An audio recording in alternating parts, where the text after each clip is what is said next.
কিন্তু বিএনপির উচিত ছিল জনগণের পাশে দাঁড়ানোর। জুলাই আন্দোলনে তখনও কিন্তু তারা অবস্থান দেখেছে কোন দিকে অবস্থান যায়, পরবর্তীতে তাদের দাবি তারা আন্দোলনে ছিল, কিন্তু আজকেও তারা দেখছে দেশের অবস্থা কোন দিকে যায়। এত হিসাব কিতাব করে আন্দোলন হয় না, এত হিসাব করে আন্দোলন হয় না। বিএনপির উচিত দেশের জনগণের মানুষের সেন্টিমেন্ট বোঝা এবং জনগণের আন্দোলনের সাথে তারাও আন্দোলনে আসা।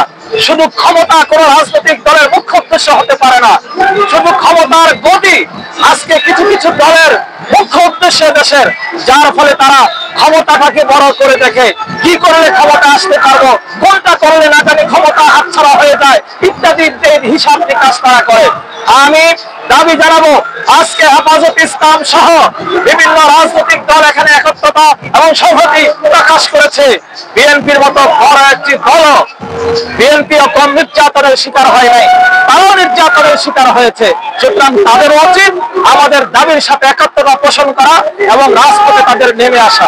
আরেকটা বিশেষ প্রশ্ন, তারেক রহমান বলেছেন দোষরদের দেশ ত্যাগ করতে সরকার সুযোগ দিচ্ছে, এই বিষয়ে আপনি একমত? আপনারা বা সংগঠন?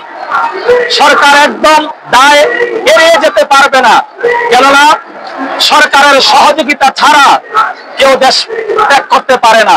আমরা মনে করি অবশ্যই এর পিছনে অন্তর্বর্তীকালীন সরকারের কোনো না কোনো ধরনের সহযোগিতা রয়েছে, যার ফলে তারা নিরাপদে দেশ ছাড়তে পেরেছে। সরকার যদি কঠোর থেকে কঠোর হতো, এই দীর্ঘদিন পার হয়ে গেল, কিভাবে তারা নিরাপদে বসবাস করে, আবার কিভাবে তারা নিরাপদে দেশ ছাড়ে?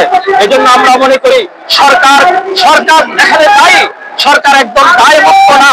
অতএব সরকারের প্রতি এদেশের জনগণের দাবি, আমাদের প্রাণের দাবি, আপনারা কিন্তু এদেশের মানুষের রক্তের বিনিময়ে ক্ষমতায় এসেছেন।